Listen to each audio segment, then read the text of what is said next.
Yesterday, Joe Biden visited a brewery in Wisconsin where he sounded like he had sampled too much of the product. In other words, he sounded like his usual self. The beer brewed here, it is used to make the brew beer in this refinery.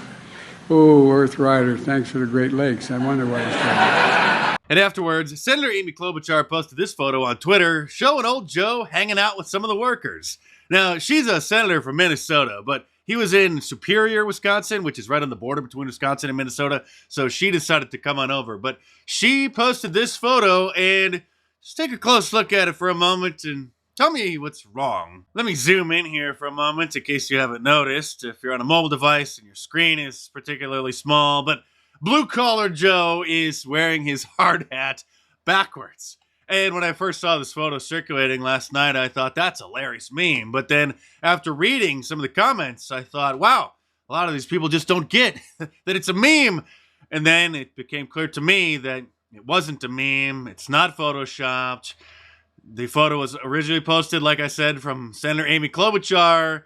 This is Joe Biden wearing his hard hat backwards. Virtually every man in America, even those who have never been on a construction site or have ever touched a hard hat, know that the strap is in the back. But since old Joe's handlers are a bunch of Washington, D.C. elitists, of course, they've never been on a construction site. They've never been out of the office. And so they didn't notice before the photo was taken.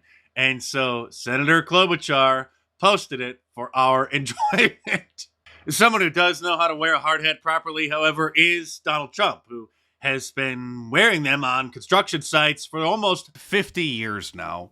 You see, Joe, this is how you put on a hard hat properly. This is Donald Trump on the campaign trail back in 2016 in West Virginia, where he was handed a hard hat by some of the coal workers there. And that's how you do it. Now, it's tight. He didn't adjust it because that would take too long. He just wanted to put it on just for the show. But that's how you put a hard hat on. Thank you, so everybody. The strap That goes is in the great. back. My hair look up. And here's another part of his speech from yesterday, because you can't put him in front of a camera without him embarrassing the nation. My professor, well, I won't get into my professor. Well, look, my predecessor, though.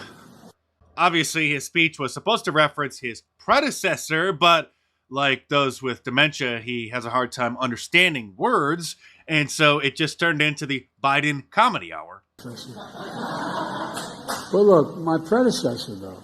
Meanwhile, Donald Trump was at a courtroom yesterday because this whack job, EEG Carrol, is suing him for defamation again, a second time. She's that lunatic who concocted that story about Donald Trump assaulting her in the dressing room of a Waldorf high-end department store like 30 years ago, and when he simply denied that ludicrous allegation, she sued him for defamation, and the Marxist jury declared that he was guilty. So after their kangaroo court verdict, he again reiterated that she is a whack job, and so then she sued him a second time. These lawsuits are being funded by billionaire Reid Hoffman, by the way, who is the co-founder of LinkedIn, so another Democrat operative who is funding the lawfare against Donald Trump. And we all know about the 4 trumped up, no pun intended, criminal cases, the 91 different felony counts that they're using to try to throw Donald Trump in prison.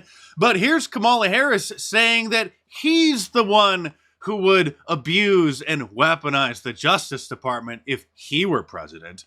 You've got someone who has said that if he were back in office, he would weaponize the Department of Justice.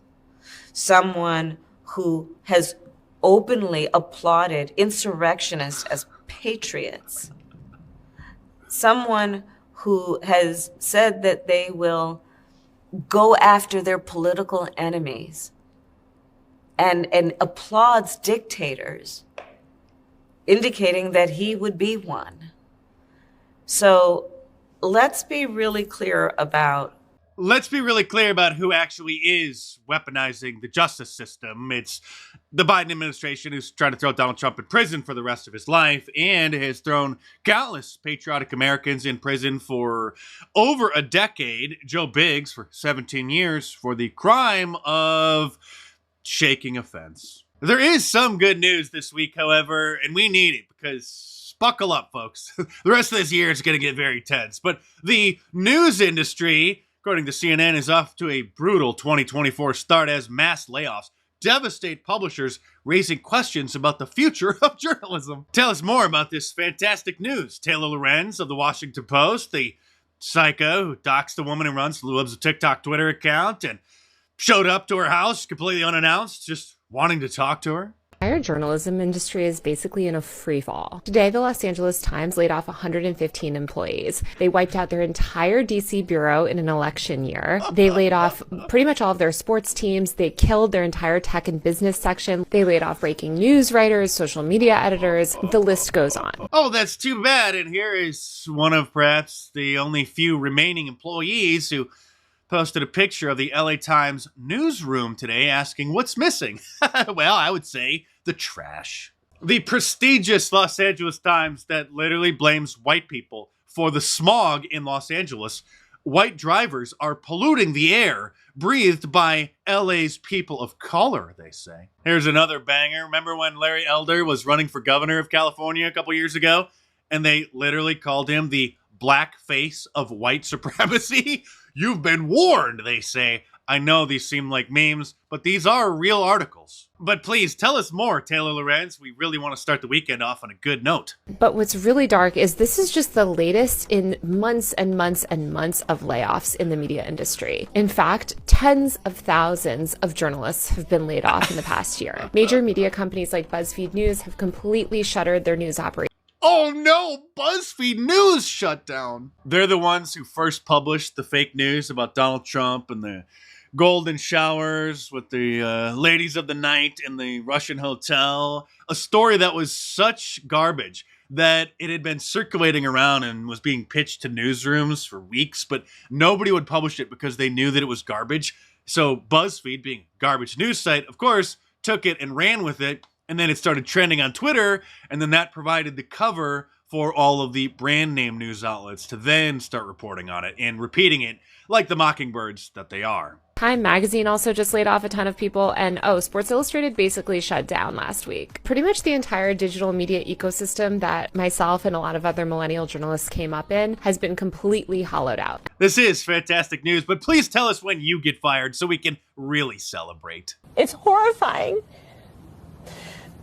I'm so sorry. It's overwhelming. Me, on the other hand, I'm just a guy in my kitchen on a laptop who likes to make YouTube videos and write books about how terrible the media is and sell some funny t-shirts at markdice.com. And if you haven't read my new book, The War on Conservatives, order it in paperback from Amazon.com or download the ebook from any of the major ebook stores, because if you like watching my videos, you're really going to love reading my books, because there's so much more in there that I can't get into on these YouTube videos without getting myself into trouble. So the real good stuff is in the books. So head on over to Amazon.com or click the link in the description below and check them out.